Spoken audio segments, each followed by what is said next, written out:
Captain America is the heart of the MCU. Endgame marks his 11th and probably last appearance, and while it'll be sad to see Steve go, he's done a lot in his near century of service. Aside from taking a 70-year nap, that is.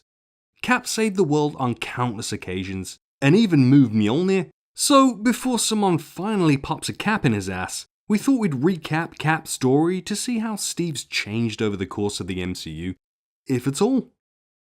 Before the roids, Steve Rogers was a scrawny bastard with little more than a set of ironclad principles behind him. But it's these values that make him the hero he is. After an illegal enlistment, Steve's accepted into the Super Soldier program and Captain America is born. Amazingly, being super doesn't go to his head, which demonstrates how Cap is a little different from most of the other Avengers. Whereas some changed after gaining their powers, or having them taken away in Thor's case, Cap's remained true to himself throughout the course of the MCU, which has led to a few problems. In the first Avengers, Steve's fighting against Nazis, so it's not too difficult to be on the right side of history. Sadly, modern life ain't as black and white, and Cap must navigate several grey areas and references after being thawed out in Avengers, which coincidentally went down like this.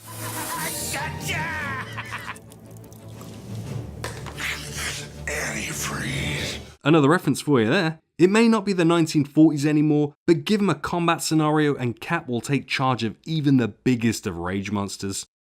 He still looks like a dildo though. As Steve eases into his new role, a few seeds of dispute are sown with his best of frenemies Tony Stark, which pays off big time as the movies progress. The Winter Soldier asks different questions of Cap. He's tired of being S.H.I.E.L.D's errand boy. Kicking the shit out of these guys must feel kinda good though. But with espionage, morality's an even more difficult bitch to navigate.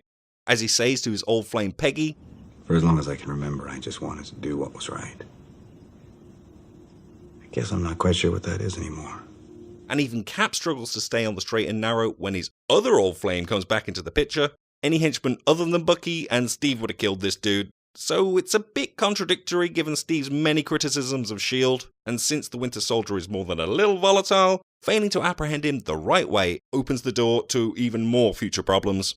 Age of Ultron and Civil War crank up the question of accountability several notches. Yeah, the Avengers have saved the day on multiple occasions, but they often cause massive destruction en route and have personal stakes in the build-up to conflict. Tony Stark created Ultron, and Steve's best friend gets mind-controlled. Again. The Sokovia Accords are created to bring accountability to Earth's mightiest heroes, which again sparks a disagreement between Tony and Steve.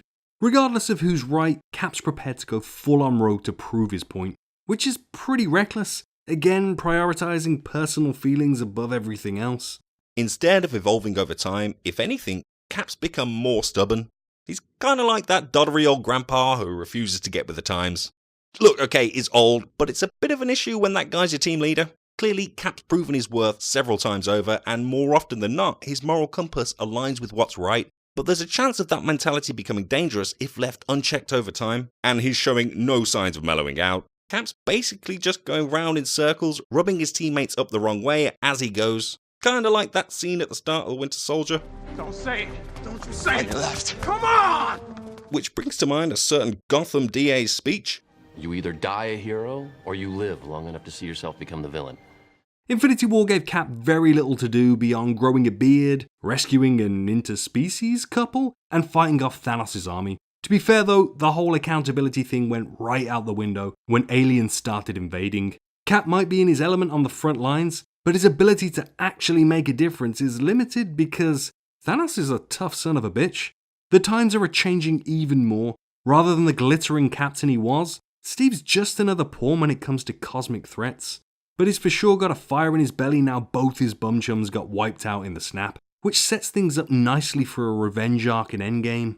So what's the future of the Star Spangled Avenger? Our money's on Steve making the ultimate sacrifice once again. Perhaps he's the only Avenger with the will to wield the Infinity Gauntlet and undo the snapping. It'd very neatly bring his story full circle and would solidify him as Earth's ultimate hero. They might even do up his museum. And don't be surprised by some kind of reunion with Peggy Carter. Whether it's through time travel or some soul stone shenanigans, he couldn't leave his best girl. Not when she owes him a dance. However it works out, we'll be sad to see Steve go. He's given us some great action, some great bromance, and some not so great jokes. You do anything fun Saturday night? Well, all the guys in my barbershop quartet are dead, so no, not really. Now all that's left to decide is which of these bozos picks up the mantle. Thanks for watching this video. As always, a like, a sub, and a comment are very much appreciated. Let us know if you'd like to see a Black Widow recap next week, otherwise we'll be taking a break until after Endgame's released.